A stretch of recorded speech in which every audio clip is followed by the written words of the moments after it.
Hi friends, welcome back to our channel. ఈరోజు మనం అయితే చాలా ఈజీగా సింపుల్గా పప్పుచారు అయితే ఈజీగా చేసుకోవచ్చు. దీని ప్రాసెస్ కూడా చాలా సింపుల్. కుక్కర్లో ఇలా చేసుకుంటే ఒక 5 to 10 మినిట్స్లోనే అయిపోతుంది. ఫస్ట్ దీని ప్రాసెస్ చూద్దాం రండి.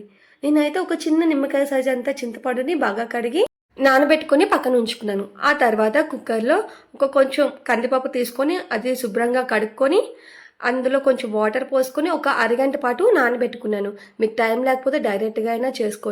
నేను ఒక 10 నిమిషాలు నానబెట్టుకున్నాను. చూడండి, పప్పు అనేది చాలా బాగా నానింది కదా. ఇప్పుడు అందులో కొంచెం పసుపు అలాగే కొంచెం కారం వేసుకొని కుక్కర్ మూత అనేది పెట్టుకొని స్టవ్ మీద పెట్టుకొని ఒక మీడియం ఫ్లేమ్లో 3 to 4 విజిల్స్ వచ్చేంత వరకు బాగా ఉడికించండి. పప్పు అనేది బాగా ఉడకాలి.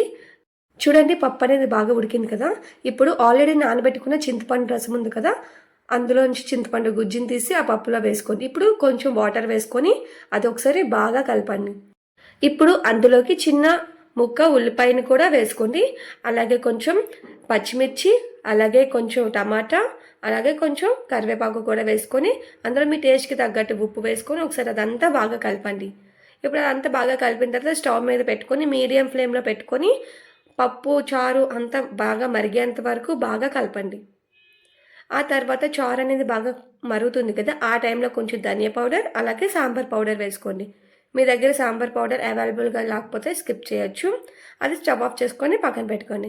ఇప్పుడు పోపు కోసం అందులో ఎండుమిర్చి అలాగే ఆవాలు, జీలకర్ర, కరివేపాకు అలాగే కచ్చాపచ్చాగా దంచిన వెల్లుల్లి వేసి పోపు పెట్టేసి అందులో వేయండి. అంతేనండి, చాలా ఈజీగా అయిపోతుంది, సింపుల్గా అయిపోతుంది. సాంబార్ కూడా పనికిరాదు, అంత బాగుంటుంది టేస్ట్ అయితే. దీనికోసం నేను ఎక్కువ టైం కూడా తీసుకోలేదు, నాకైతే 10 మినిట్స్లోనే అయిపోయింది.